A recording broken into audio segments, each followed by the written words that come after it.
নমস্কার বন্ধুরা, দীপাস কিচেনে আপনাদের সবাইকে স্বাগত। আমি আজকে নবরত্ন কোরমা বানাবো, তো সেটাই আপনাদের সাথে শেয়ার করব।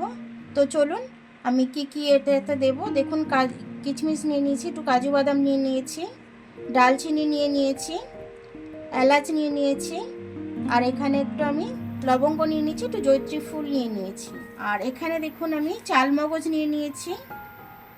কোরমাটা বানাতে গেলে আমার যেটা যেটা লাগবে, এখানে চালমগজ নিয়ে নিয়েছি, এখানে দু চামচ বড় বড় চামচের পোস্ত নিয়ে নিয়েছি, এখানে আনমোল বাদাম নিয়ে নিয়েছি। নবরত্ন তরকারি মানে 9 রকম সবজি। এবার 9 রকম সবজি আমি দিতে পেরেছি কিনা আমি জানি না, তাও আমি বলছি। দেখুন, এখানে ফুলকপি নিয়ে নিয়েছি, এখানে আমি গাজর নিয়ে নিয়েছি, এখানে বিনস নিয়ে নিয়েছি, এখানে ক্যাপসিকাম নিয়ে নিয়েছি, এখানে আমি কড়াইশুঁটি নিয়ে নিয়েছি শীতকালে, আর এখানে আমি টমেটো নিয়ে নিয়েছি, এটা পেস্ট করে নেবো আমি। আর একটু আলু দিয়ে দিচ্ছি আমি। আমার কাছে সুইট কর্নটা ছিল না, সে কারণে আমি সুইট কর্নটা দিতে পারলাম না, তো তার বদলে আমি একটু আলু দিয়ে দিলাম। তো চলুন এবার বাদবাকিটা আমি কিভাবে করি একটু দেখে নিই। এখানে দেখুন আমি জল গরম হতে দিয়েছি, 1 চামচ মতো নুন দিয়ে দিলাম। এবার এটাকে আমি গাজরটা ধুয়ে রেখেছি, গাজরটাকে আমি একটু হালকা বয়েল করে নেব। আগে এটা একটু সিদ্ধ হয়ে যাক, তারপর বাদ বাকি স্টেপ বাই স্টেপ আমি শেয়ার করছি আপনাদের সাথে। এটা একটু আমার হালকা সেদ্ধ হয়ে গেছে। এবার আমি এটার মধ্যে আলুটা কেটে রেখেছিলাম, আলুটা দিয়ে দিচ্ছি, এটাও একটু বয়েল করে নেব।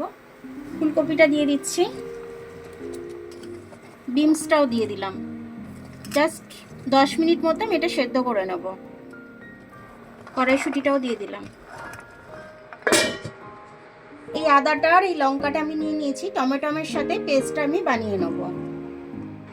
দেখুন, এটা আমার একটু বয়েল হয়ে গেছে, এর থেকে আর বেশি বয়েল আমি করব না, তাহলে কালারটা এফেক্ট হয়ে যাবে। আমি এবার এগুলো তুলে আমি ঠান্ডা জলের মধ্যে রেখে দেবো, নাহলে কালারটা এফেক্ট হয়ে যাবে। সবটাই কিন্তু আমি ঠান্ডা জলের মধ্যে রেখে দিলাম, আইস জলে রাখলে আরও ভালো হয়।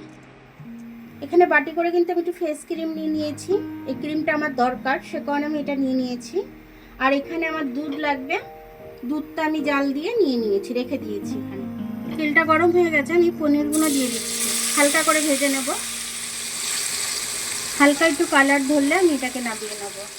পনিরগুলো দেখুন হালকা হালকা লাল হয়ে গেছে, এবার আমি পনিরটা তুলে নেব।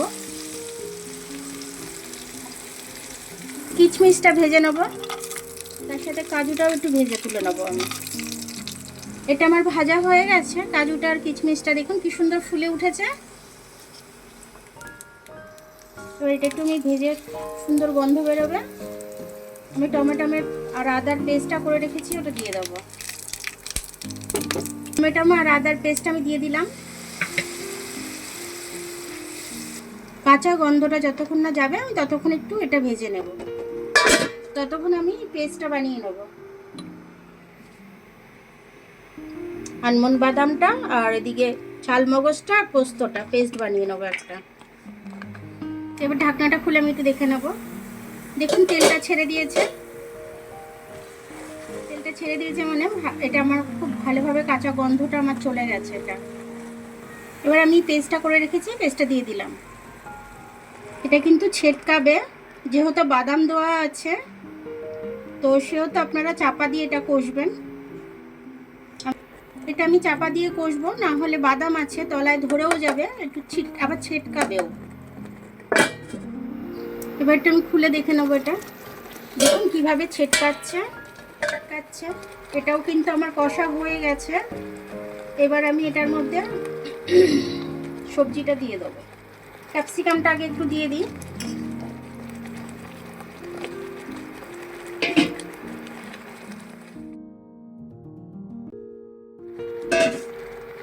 এর সাথে আমি একটু ধনে গুঁড়ো দিয়ে দেবো, একটু জিরে গুঁড়ো দিয়ে দেবো। 1 চামচ করে সব ধনে গুঁড়ো আর আপনার জিরে গুঁড়োটা আমি দিয়েছি। মশলাটা দিলাম আমি, ধনে আর জিরেটা, তার জন্য একটু কষে নিচ্ছি আমি। 1 চামচ মতো একটু ঘি দিয়ে দিলাম।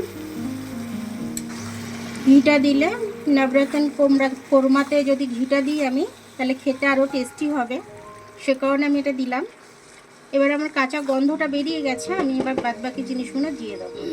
পনিরটা দিয়ে দিচ্ছি, আমি দিয়ে দিচ্ছি, একটু নুন দিয়ে দিলাম। নুন দিইনি আমি আগে কোনো মশলাতে, শুধু সবজি ভাবানোতে একটু নুন দিয়েছিলাম। কাজু কিশমিশটা দিয়ে দিলাম, একটু ফেস ক্রিম দিয়ে দিচ্ছি আমি, একটু রেখে দেবো, পরে আমি দেবো আবার।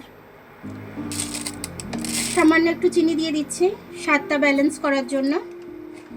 এবার এটা আমি ধিমি আঁচে ফুটতে দেব।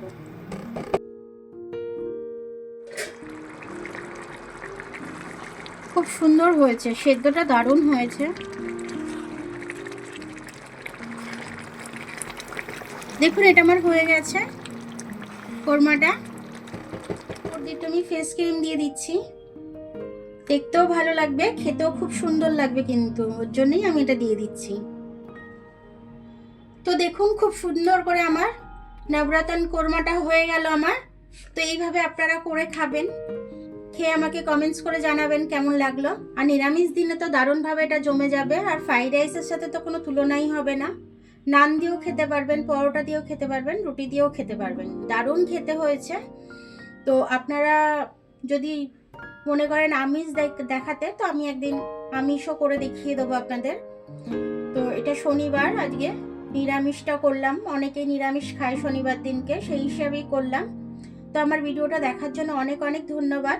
আমার ভিডিওটা যদি আপনাদের পছন্দ হয়, লাইক সাবস্ক্রাইব বেল আইকনটা একটু টিপে দেবেন, আর যদি ফেসবুক থেকে দেখেন লাইক আর ফলোটা একটু করে দেবেন। আবার কাল দেখা হবে নতুন রেসিপির সাথে, ততক্ষণ আপনারা ভালো থাকবেন, আমি আসছি।